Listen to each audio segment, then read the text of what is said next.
بسم اللہ الرحمن الرحیم۔ حجت الاسلام امام غزالی رحمت اللہ تعالی علیہ بڑے صوفیہ میں سے ہے، اپنے دور میں 500 کتابیں لکھی، بڑے عظیم تھے، نیک تھے، متقی تھے، پرہیزگار تھے۔ آج بھی ان کی کتابوں میں وہ تاثیر ہے کہ مضامین بیان کر دو تو لوگوں کے دل پر چوٹ کرتے ان کے بیان کردہ مضامین۔ جب ان کا انتقال ہوا، اللہ اکبر، انتقال ہوا تو انتقال کے بعد کیا ہوا؟ اللہ اکبر، اللہ اکبر۔ کسی نے سوال کیا کہ اے امام غزالی، اللہ نے آپ کے ساتھ کیا کیا؟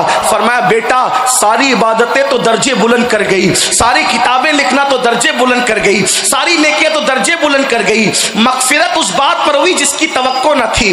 ایک بہت چھوٹی سی نیکی کی وجہ سے مغفرت ہوئی۔ کہا وہ کیسے؟ کہا کہ ایک دن میں کتاب لکھ رہا تھا، کتاب لکھتے لکھتے میرے کاغذ پر اللہ اکبر ایک چونٹی آئی جس کے منہ میں دانا تھا اور وہ دانا لے کر کے چل رہی تھی۔ میں نے سوچا غزالی اٹھا قلم اور دبا دے اس چونٹی کو، تو میں نے قلم اٹھایا چونٹی کو دبانے کے لیے، لیکن فوراً خیال آیا غزالی ایک ننھی سی چونٹی کو مار کر تجھے ملنا کیا ہے؟ ایک کمزور سی چونٹی کو مار کر تجھے ملنا کیا ہے؟ یہ اللہ کی مخلوق ہے۔ میں نے سوچا چلو نہیں مارتے، پھونک دیتے ہیں۔ جیسے ہی پھونکنا چاہا تو دل میں خیال آیا کتنی محنتوں کے بعد یہ چونٹی کے منہ میں دانا آیا ہوگا، کتنی محنتوں سے اس نے ڈھونڈا ہوگا، تو پھونک دے گا چونٹی الگ جائے گی، دانا الگ جائے گا۔ ایک مخلوق خدا کے منہ سے دانا چھیننے کا وبال اپنے سر نہ لو غزالی۔ میں نے نہ پھونکا نہ قلم اٹھا کر کے اس کو مارا، قلم رکھ دیا، انتظار کرنے لگا۔ چونٹی گزرتی رہی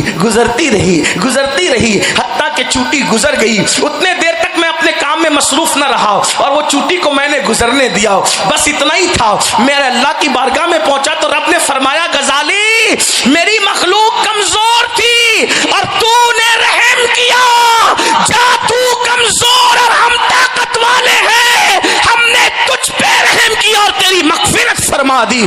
کہ ایک چونٹی پہ رحم کرنے کی وجہ سے اللہ پاک نے میری مغفرت کر دی۔ دیکھا وہاں کتنے بڑے کی پکڑ ہو گئی اور یہاں کتنی چھوٹی سی نیکی کی وجہ سے بخشش ہو گئی۔ اسی لیے کسی بھی نیکی کو چھوٹی سمجھ کر کے جو ہے وہ چھوڑنے کی ضرورت نہیں ہے، کیونکہ قطرے قطرے سے دریا بنتا ہے، اور کسی گناہ کو چھوٹا سمجھ کر کرنے کی ضرورت نہیں ہے، اس لیے کہ پہاڑوں سے ٹھوکر نہیں لگتی بلکہ چھوٹے پتھروں سے ٹھوکر لگا کرتی ہے۔